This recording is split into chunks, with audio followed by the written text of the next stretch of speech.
Maya pa oras kabalit. Kaya tabi mabilog ang pwersa ng GNN TV 44, pabyela rin makapanahon at lokal istoryang dapat yung abalo, kapamilataning garantisado, kumpleto ang pambalansing informasyon. O rin po rin balita may kalap nganing Martis, June 10, 2025. Yako po ibeni ginto at iti ing News Force, Pampanga. Kaya kata naman pakibaluan ng prosesong tutukyan ng neto nga sanitary landfill timbalen ng Porac. King report ng Patricia Mamang. Ngening may gumpisa ng kauran, binida ng Eco Protect Management Corporation o EPMC Sanitary Landfill ing karelang standard measure king pamanibala kareng basura bang siguraduan na a-controlling bawo ating epekto na nitiking paligid. Binida ng Engineer Perry Bonzon, Vice President for Operations ng EPMC, tutukyan da reng legal a proseso at patakaran ng gobyerno para king masalese at organisadong operasyon ng sanitary landfill. Papasok yung truck, i-inspectionin po doon sa security na baka merong to make sure na walang halo yung basura. We just make it a point na lahat ng itatapon na basura will just be purely residual in nature. So, ano yung ibig sabihin na may nahalo? Kapag ng mga hospital waste. Meron pong ibang landfill na tumatanggap na ng hospital waste. But kami po, wala pa po kami permit for hazardous waste. Kaya hindi po namin kinukuha yun.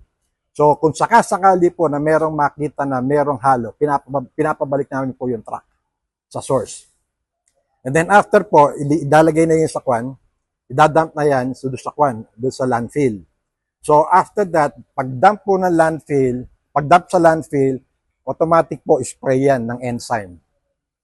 So, after that, after reaching a certain height po ng basura, tatakpan ho namin yan ng soil cover. Yan ho yung pagkakaiba ng landfill sa ordinary dump site. Wala hong soil covering yung dump site. Makanyan mo rin sisiguraduan ng EPMC na makokontroling baw amani batan king basura kapamilataning kakanang enzymes. Ing enzymes ing gagamitan king waste management asasaop king biodegradation o ing mabilis a pangasira ning basura lakwas na reng organic waste kalupaning pamangan, dinat at aliwa pang biodegradable materials. Ing EPMC magsadyayang 450,000 pesos ing bulan para king manuang treatment. Kamukha nga po ng enzyme, nag-average kami ng 450,000 per month. Standard lang po yan, kung ano talagang standard na procedure, protocols in the operation of landfill. Peg maragul na la ning opisyal ning EPMC reng kompletong permit at clearances. Iba't king gobyerno kabilang na ing Environmental Compliance Certificate o ECC, iba't king Department of Environment and Natural Resources o DNR. Discharge permits para king septic at industrial waste at reng business at operational permits ay iba't naman king lokal na gobyerno ning Porac.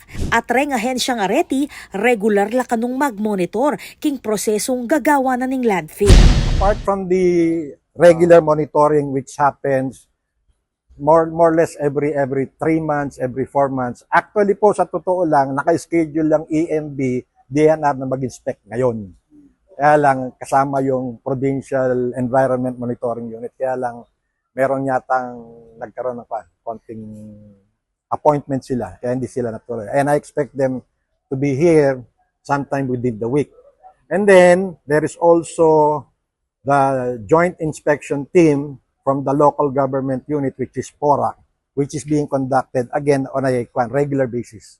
Makadato niyang landfill ketiking barangay Mangkatyan at mamabot hanggang barangay Mitla. Ing pasilidad ng EPMC, metong yang category 4 landfill asasaklo king 15 hektarya. King salukuyan, tatanggap iti hanggang 1,500 na tonelada ng residual waste. Balang aldo, iba't karing 86 LGU at pribadong kliyente king Central Luzon, kabilang na ring syudad ng San Fernando, Angeles, Malolos, Balanga at Balening Hermosa king Bataan. Pepasyag ng Engineer Bonzon na swakya ing lokasyon ng landfill bang magmandong toneladang basura. Appropriate in the sense na because of the weather and because of the location wherein mabilis so yung halos wala ho kami nakukuha leachate. Ang leachate lang namin, morely from rainwater. Because of lahar, mainit pa po lahar. So, mainit sa ibaba, mainit sa taas. Kaya yung evaporation mabilis po. Sumangid ning mabilis at lalawak ka operasyon ng EPMC, sinigurado na niti ing balaw sa pamakipag-ugnayan at kooperasyon kareng residente king paligid ning landfill at baka sadya lareting makirandam king karelang concern. Sa lahat po ng nearby community sa amin dito, alam ko po na medyo kumisan may mga inconvenience na naidudulot sa inyo yung landfill. But be sure po that on our end, we are going to mitigate, if not eliminate, all those possible problems that will be emanating from our landfill. Rest assured po, our company is 100% committed to the protection of the environment and to the welfare of our community. King salukuyan, aktibo yung kumpanya king karelang Corporate Social Responsibility o CSR nung nukarin kapamilataning kampanyang Lunes Malinis, makapamyelang recycled trash bins at armchairs, kareng pampublikong eskwela keting lalawigan, iba't kareng kolektang single-use plastic sachets dareng estudyante ang pangmestra. Ako po, Patricia Mamangon para King News Force, Pampanga. Balitang tutuking balen, susunod. Opisyal na yung pesinayan ng Brigada Eskwela in Ciudad Angeles.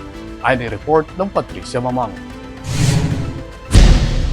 Formal neng pesinayan ng Schools Division Office ng Angeles City kapamilatan ng School Governance and Operations Division ing Brigada Eskwela 2025 nganing June 10 ketiking Angeles City National Trade School.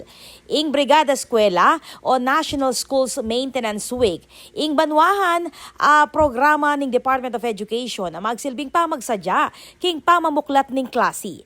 Kilub ning paruminggo misasan metong lareng miyembro ning komunidad at reng volunteers bang linisan samasan lareng pasilidad ning eskwela bang siguraduan ning kaligtasan at pamagsadya dareng magaran. Ang Brigada Eskwela po ay isang annual celebration in preparation po for the opening of classes. Kung titignan po natin, ang Brigada Eskwela, it has something to do with bayanihan spirit, wherein all sectors of the government and private sectors, they convene together, they work together for the common good. At ang common good pong ito ay para sa ating mga estudyante, para sa ating mga learners. May kisan metong king Brigada Eskwela, ing Eco Protect Management Corporation o EPMC, king pamanimunan ning presidente ay Alinta. Mas magiging active tayo this year. So we will be launching a new armchair para sa public school. So siguro mga around August or September, ilo-launch natin yung new design ng Malu armchair. So this is more economical, more convenient, and more eco-friendly. Hindi lang siya pang armchair, pang flood control pa. Tapos pwede pa siyang gamitin sa mga bahay. So soon, tayo yung pinakaunang makakaalam kung ano yung bagong ilo-launch ng Lunes Malinis or yung Malu project. Pepasyag na mo naman ng opisyal ng DepEd, ing maragula kontribusyon ng Eco Protect kareng pampublikong eskwela king Pampanga at mabilog as Central Luzon. Malaking pasasalamat po ang aming ipinapaabot sa Eco Protect sa inyong initiative. Tunay nga po na malaking bagay yung partnership na tinatawag natin. Dahil sa partnership na to, natutulungan ang pamahalaan natin, lalong-lalo na ang kagawaran ng edukasyon, DepEd Angeles City, na matugunan ang pangangailangan natin, lalo na sa kakulangan sa mga upuan ng ating mga mag-aaral. Kokolekta ng Eco Protect reng single-use plastic sachet, iba't kareng eskwela at alilan lareting recycled trash bins ampong armchairs, apaki na bang nanda naman dareng magaral. Samantala, atsula naman king aktibidad din na Councilor Edu Pamintuan at Vice Mayor Vicky Vega Cabigting. Ako po, Patricia Mamangon para King News Force, Pampanga. Balitang tutuking balen, susunod. Sinigurado ng Chief PNP Nicolas Torre na mitokyan ng human rights karas king pamagpatupad king peace and order king bansa ay ning balita. Pasibayo ng Pepa Tibeng Philippine National Police o PNP Chief Police General Nicolas Torre III, ing pamanalakaran ng PNP na makatawo at makatarungan ng pamagpatupad ng batas king gewang flag raising ceremony ning Commission on Human Rights o CHR inyang Lunes. King kayang diskurso dinikdik ng General Torre ing katungkulan na ng PNP na ipatupad ng batas, agwanta ng krimen at panatilyan ng peace and order na siguraduhan ng kaligtasan ng publiko ang makatuki king batas ating respeto king karapatang pantao. Kinilala nemo naman ng CHR bilang maulagang kayaduangan king pamagbante. Kareng operasyon dareng kapulisan bang siguraduhan na reti makatukila king konstitusyon at demokratikong prinsipyo.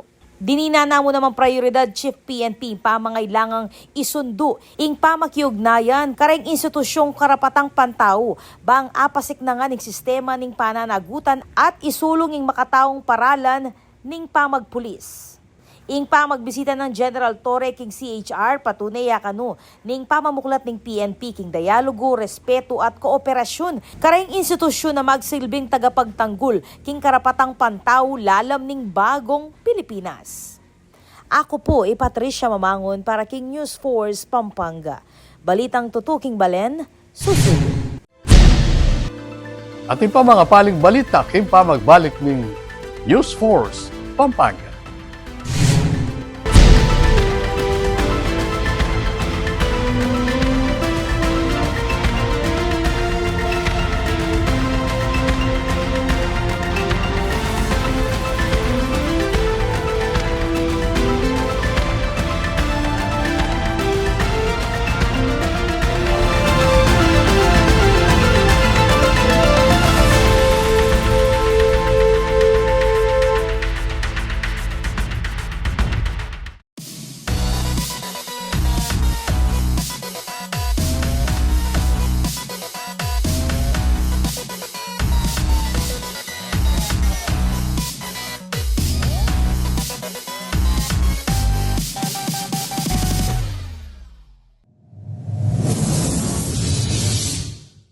Panandamaning El Nino.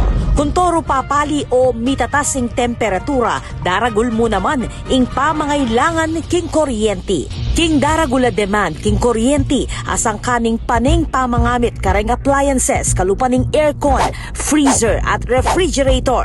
Asahan tamo naman na siguradong tuki ing kimot ning presyo ning kuryente amani batan king wholesale electricity spot market. Inya naman papaganakan ning Sfelapco kareng hanggang consumers ing paniguradong pamagbayo ning konsumo at presyo ning kuryente balang kilowatt hour. Manatiling makayantabe king kaya kaming Facebook page para kareng latest advisory. Beto nga paganaka, ibat king Sfelapco.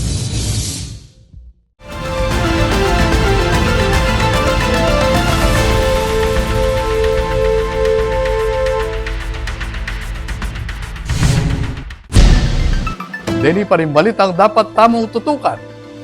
Kaya duwangan niya naman ng Department of Health king preparasyon para king pamamuklat ng klase o brigada eskwela. Ay report ni Patricia Mamangon. Ngening Brigada Eskwela 2025, miyang pangyang Department of Health o DOH, king bawat bata malusog packages, kareng 83 eskwelang kinilalang kampyon ng kalusugan king mabilog abansa. Kabilang king package, ing blood pressure monitor, timbangan, first aid kit, at aliwa pang gamit para king school clinic. Niyang pangya naman ng ahensya ning teachers self-care kits at exercise and sports kits para kareng last mile schools. Dagdag paketi, may miela namang disaster readiness kits bilang pamagsadyaking sakuna. Kaya duwa nga ning DOH king inisyatibong iti ing Department of Education o DepEd bang siguraduhan na ligtas at makasadyala ring eskwela, ring mestra at ring estudyante king pamanumpisa na ning klase ngening banwa. Ako po, Patricia Mamangon para king News Force Pampanga. Balitang tutuking balen, susuyo.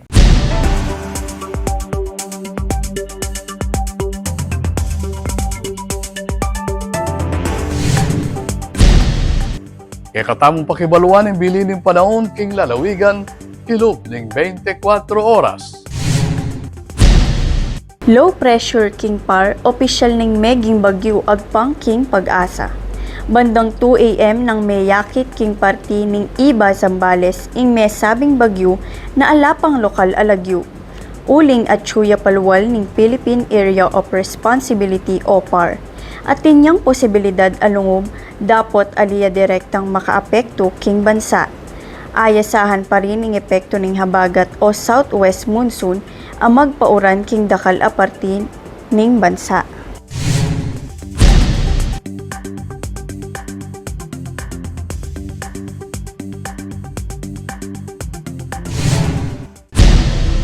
Kabalen maging parti kaking pamagbalita, kitiking News Force Pampanga. Nanumang kaganapan, isyo o reklamo king kekay lugal, malyari mong ikwento isumbong, kapamilatan na rin numerong mayakit king kekayong screen. Malyari mo namang mag-post king kekabing social media account.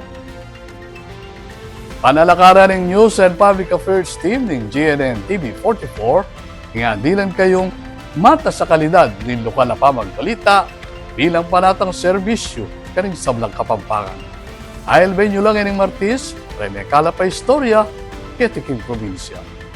Yako po Ibeniginto at ini ing News Force Pampanga. Balitang tutu, King Balen, susunod.